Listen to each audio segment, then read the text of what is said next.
Kalau ada orang yang bilang, hidupmu kok nggak maju-maju, dari dulu gitu-gitu aja, coba tanyain balik. Karena saya yakin, mereka pun sendiri nggak ngerti jawabannya apa. Percaya deh, kalaupun dijawab, pasti berakhir pada perbandingan atas hidup orang lain. Udah, gitu doang. Termasuk dalam konteks bernegara. Kita tuh seringkali terjebak obsesif ingin jadi negara maju tanpa tahu yang dimaksud maju itu apa dan kemana. Saya kasih contoh simpel deh ya.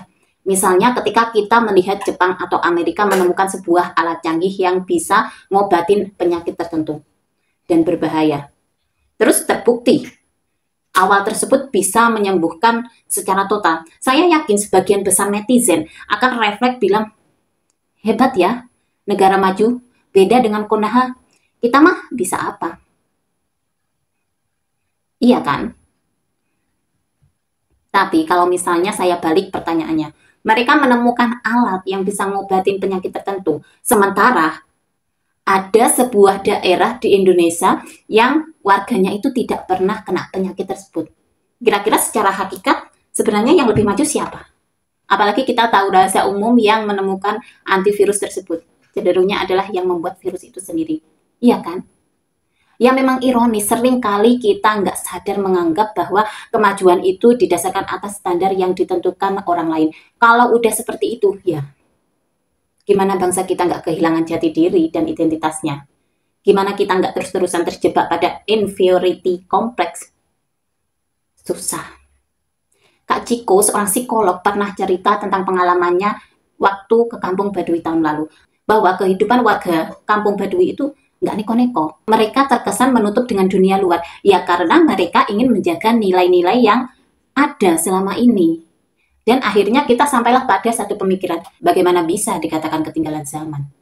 Kalau kita nggak pernah mengikuti perubahan zaman. Kon wanita, kon nang Baduy dalam. Terus ngomong, hei, kalian dari dulu hidupnya gitu-gitu aja. Nggak maju, ketinggalan zaman. Isa dikeplak ndas mukon. Justru dengan adanya orang-orang yang masih menjaga nilai ini, kehidupan jadi lebih seimbang. Identitas bisa terjaga, dan dengan identitas itu kita bisa bebas menentukan sendiri arah kehidupan bangsa mau kemana. Kan gitu ya harusnya, secara berpikirnya.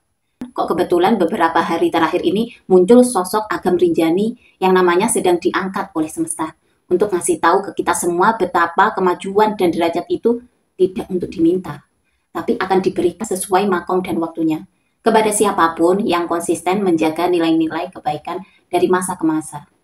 Betapa kita itu bisa belajar juga dari Agam yang katanya pernah ngerasa jadi orang kaya selama 10 hari, nginep di hotel mewah 24 juta dalam semalam, disamperin cewek-cewek cantik karena naik Lamborghini, ngabisin duit, lalu kembali ke kehidupan biasa saja.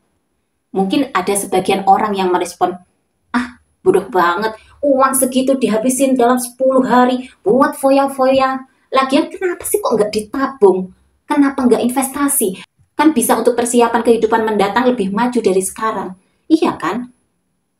Dia menikmati hidup untuk ngumpulin cerita, bukan untuk menimbun harta.